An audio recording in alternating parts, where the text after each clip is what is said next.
Assalamualaikum warahmatullahi wabarakatuh. Salam sejahtera buat kita semua, sahabat-sahabatku sekalian. Pada kesempatan ini saya ingin bicara tentang sosiologi agraria, paradigma definisi sosial. Sebelumnya perkenalkan, saya Aristiono Nugroho, Lektor Kepala atau Asosiat Profesor di Sekolah Tinggi Pertanahan Nasional yang kampusnya berada di Kota Yogyakarta atau berada di Daerah Istimewa Yogyakarta, tepatnya di Jalan Tata Bumi nomor 5. Sahabat-sahabat sekalian, saya senang sekali jika bisa berbagi tentang hal-hal yang terkait dengan sosiologi agraria sehingga bisa menambah wawasan kita untuk bisa bersikap lebih kritis terhadap isu-isu agraria. Hari ini kita akan bahas sosiologi agraria, paradigma definisi sosial. Ini adalah gambar atau petanya, kita masuk dari paradigma metafisik. Di situ ada pilihan ekonomi, antropologi, sosiologi, psikologi, dan lain-lain. Kemudian kita masuk di pintu sosiologi. Kemudian sesudah masuk di pintu sosiologi, kita berada di paradigma sosiologi. Ada 3 pilihan paradigma, paradigma fakta sosial, paradigma definisi sosial, dan paradigma perilaku sosial. Maka kemudian kita pilih paradigma definisi sosial. Ketika kita memilih paradigma definisi sosial, maka kita akan berhadapan dengan 3 teori besar, yaitu teori aksi, teori interaksionisme simbolik, dan teori fenomenologi. Dan kalau nanti kemudian teori-teori ini kita gunakan untuk membedah isu-isu agraria, maka kita harus masuk ke paradigma konstruk. Misalnya ada pilihan keluarga, komunikasi, pertanahan, kehutanan, dan lain-lain, kita pilih pertanahan. Dan ketika masuk di pertanahan, kita pilih juga hal yang lebih detail tentang pertanahan, seperti land reform, pendaftaran tanah, penggunaan tanah, pengadaan tanah, reforma agraria, dan lain-lain. Itulah cara kita bicara, itulah cara kita membahas, itulah cara kita membedah isu-isu agraria dengan menggunakan perspektif sosiologi. Dan pada kesempatan ini kita akan fokus pada paradigma definisi sosial, kita akan fokus pada 3 teori besar, teori aksi, teori interaksionisme simbolik, dan teori fenomenologi. Sebelumnya mari kita intermezzo sebentar, kita merenung-renung sebentar. Ada pertanyaan orang awam, bagaimana prosesnya? Apa kendalanya, apa solusinya, berapa lama atau waktu yang dibutuhkan, berapa biaya yang diperlukan. Ini adalah pertanyaan orang awam ketika bicara tentang sesuatu. Misalnya ada orang awam datang ke kantor pertanahan, kemudian dia menanyakan tentang sertifikat atau proses sertifikat atas tanah yang sedang diurusnya. Maka dia akan bertanya bagaimana prosesnya, apa kendalanya, apa solusinya, berapa lama waktu yang dibutuhkan, berapa biaya yang diperlukan. Itu adalah pertanyaan orang awam. Oleh sebab itu maka ada bedanya atau harus ada bedanya antara pertanyaan orang awam dengan pertanyaan seorang ilmuwan. Hal ini dimaksudkan untuk mempertegas, untuk memperjelas, untuk memposisikan diri seorang ilmuwan ketika menulis karya-karya ilmiah. Seorang ilmuwan, peneliti, diizinkan menyampaikan proses, kendala, solusi, waktu, dan biaya yang diperlukan untuk suatu kegiatan sesuai dengan isu penelitiannya. Tetapi pertanyaan yang dirumuskan atau yang dibuatnya seperti rumusan masalah, research question atau pertanyaan penelitiannya harus berdasarkan perspektif yang digunakan. Jadi tidak boleh seperti yang di atas begitu. Tidak boleh dia tiba-tiba bertanya bagaimana prosesnya, apa kendalanya, apa solusinya, berapa lama waktu yang dibutuhkan, berapa biaya yang diperlukan. Itu pertanyaan orang awam. Pertanyaan seorang ilmuwan harus berdasarkan perspektif yang digunakan. Ketika bicara tentang perspektif yang digunakan, maka suka atau tidak suka, seorang ilmuwan akan menggunakan teori. Misalnya, kalau dia gunakan paradigma fakta sosial, maka dia akan gunakan salah satu dari teori besar, yaitu teori fungsional struktural atau teori konflik. Kalau teori fungsional struktural, dia akan bicara tentang kinerja para pihak. Kalau menggunakan teori konflik, dia akan bicara tentang wewenang dan kekuasaan.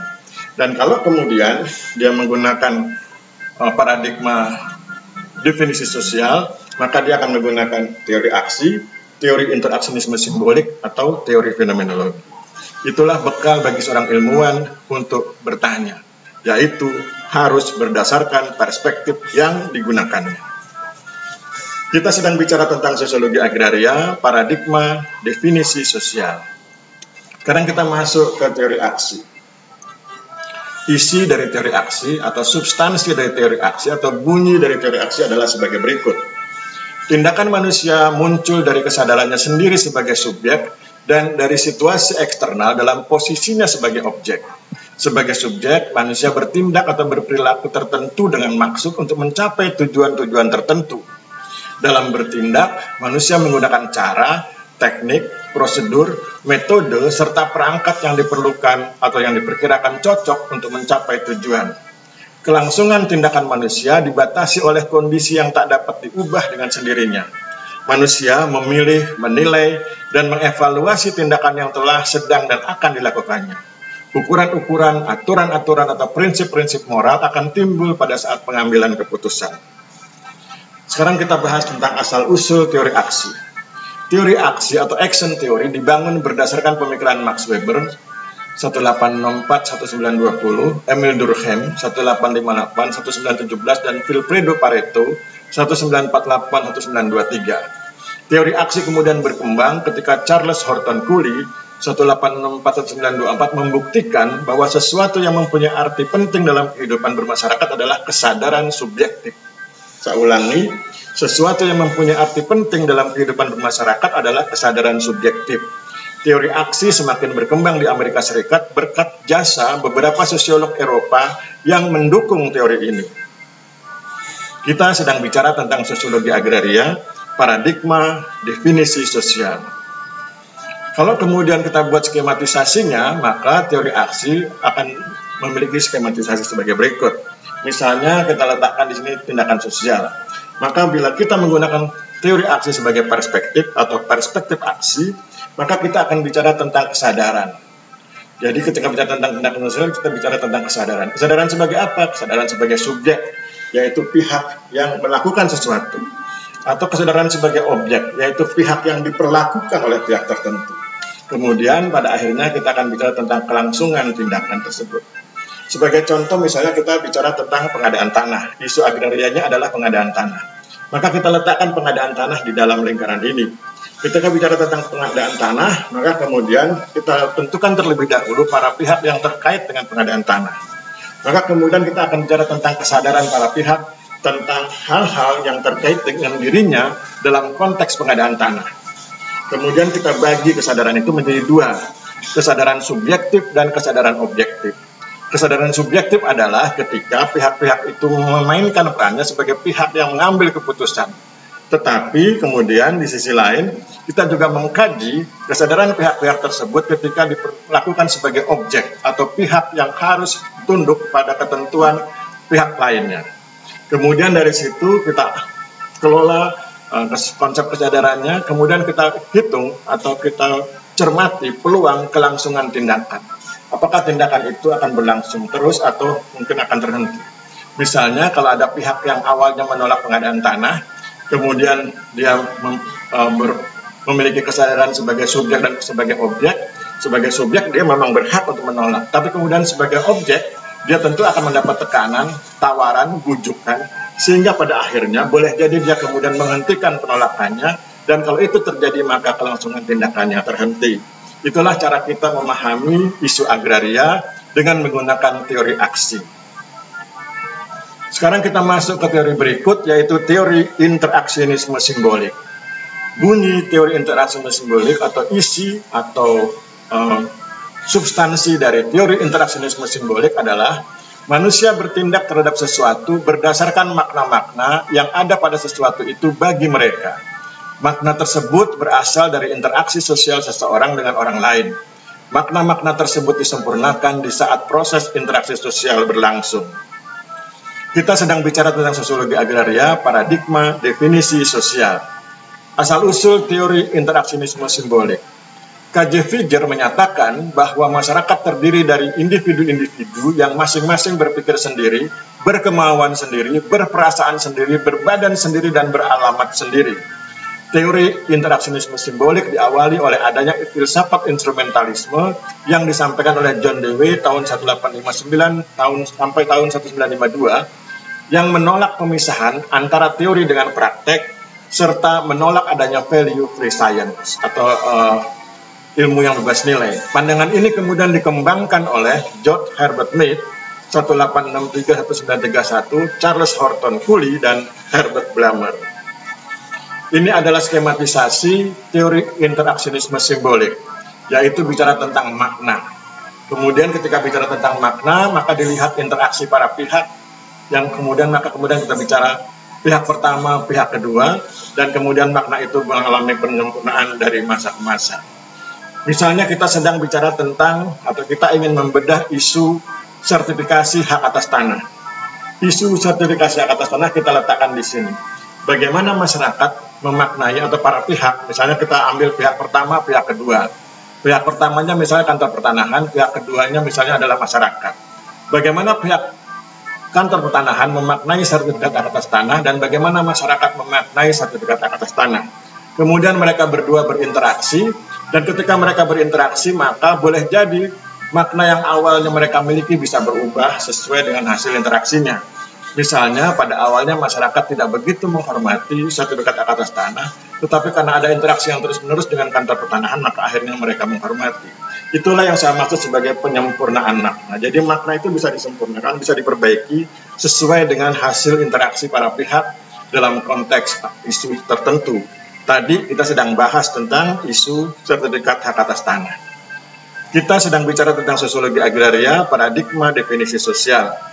Kemudian kita masuk ke teori berikutnya, yaitu teori fenomenologi. Isi atau bunyi dari teori fenomenologi adalah norma atau aturan sosial yang mengendalikan tindakan para aktor dan yang memantapkan struktur sosial, sesungguhnya merupakan hasil interpretasi para aktor terhadap kejadian-kejadian yang dialaminya. Keterangannya, aktor adalah pihak yang melakukan sesuatu. Sikap alamiah adalah sikap yang diisyaratkan atau ditunjukkan oleh aktor dalam kehidupannya sehari-hari yang nampak sebagai suatu kewajaran. Masalah mikro adalah hal-hal yang secara sosiologis bersifat mikro, seperti proses pembentukan dan pemeliharaan hubungan sosial pada tingkat interaksi tatap muka atau face-to-face. Proses tindakan adalah proses yang mengantarkan masyarakat pada kondisi teratur yang dibangun oleh para aktor atau anggota masyarakat dalam interaksi sehari-hari. Sekarang kita masuk ke pembahasan tentang asal-usul teori fenomenologi. Max Weber menyatakan bahwa tindakan manusia dapat menjadi hubungan sosial. Hal ini, menurut Alfred Schutz, menunjukkan adanya bentuk intersubjektivitas yang mengacu kepada suatu kenyataan bahwa individu dan kelompok saling berinteraksi, saling memahami, dan saling bertindak.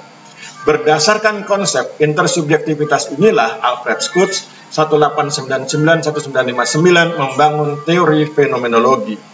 George Ritzer menyatakan bahwa bila diamati dengan seksama, maka diketahui adanya 4 unsur pokok dalam teori fenomenologi, yaitu aktor, sikap alamiah, natural attitude, masalah micro problem, dan proses tindakan atau action process. Kita sedang bicara tentang sosiologi agraria, paradigma definisi sosial. Ini adalah skematisasi ketika kita menggunakan teori fenomenologi. Misalnya kita sedang membahas tentang tindakan sosial. Maka kita tentu tahu tindakan sosial ini berdasarkan atas norma sosial tertentu. Norma sosial biasanya dibangun dari hukum formal dan adat istiadat. Jadi norma sosial dipengaruhi juga oleh hukum formal dan adat istiadat.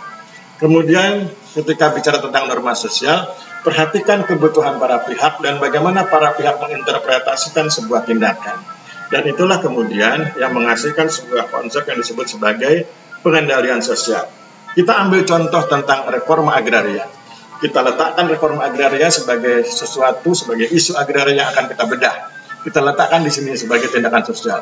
Reforma agraria. Maka ketika bicara reforma agraria, kita ketahui ada norma sosial. Norma sosial itu, maka kemudian kita paham misalnya tentang keadilan sosial, tentang klaim dan reklaim. Ya, maka kemudian kita sering ada pihak ketika misalnya masyarakat menggugat tanah-tanah perkebunan. Nah, ketika bicara norma sosial tentang keadilan, klaim, dan reclaiming, maka kemudian perhatikan juga hukum formal dan adat istiadat yang berlaku di wilayah tersebut. Nah, kemudian selain norma sosial yang ditentukan, yang juga dipengaruhi hukum formal dan adat istiadat, maka perhatikan juga kebutuhan para pihak. Misalnya kebutuhan masyarakat terhadap hak atas tanah, kebutuhan masyarakat terhadap bidang tanah, kebutuhan masyarakat untuk menggarap tanah. Nah, kemudian pahami juga interpretasi para pihak tentang reforma agraria. Bagaimana masyarakat memahami reforma agraria, bagaimana kantor pertanahan memahami reforma agraria, bagaimana pihak perkebunan memahami reforma agraria, bagaimana pihak kehutanan memahami reforma agraria. Kemudian dari situ dipersandingkan antara kebutuhan dengan kemampuan interpretasi. Kalau misalnya interpretasinya ternyata tidak mampu memenuhi kebutuhannya, maka tentu saja interpretasinya kemudian berubah atau terjadi benturan interpretasi atau benturan kebutuhan. Jadi para pihak yang terkait mengalami benturan kebutuhan, para pihak yang terkait mengalami benturan interpretasi dalam konteks reforma agraria karena norma sosial yang mereka pegang juga berbeda, hukum formalnya mungkin sama, adat istiadatnya sama, tetapi kemudian karena kebutuhannya berbeda, tentu interpretasinya juga berbeda, atau kebutuhan yang berbeda ditentukan oleh interpretasi yang berbeda. Maka kalau ini kemudian terus dianalisis, maka kita akan dapat merumuskan sebuah konsep pengendalian sosial. Kenapa konsep ini menjadi penting? Agar kemudian bisa menyelesaikan konflik misalnya antara masyarakat dengan pihak perkebunan dalam konteks reforma agraria. Itulah cara membedah isu agraria menggunakan teori fenomenologi. Saya pikir demikian yang bisa kita sampaikan, yang bisa kita bahas hari ini. Mohon maaf bila terjadi kesalahan. Kita akhiri. Wabillahi taufiq wal hidayah. Wassalamualaikum warahmatullahi wabarakatuh.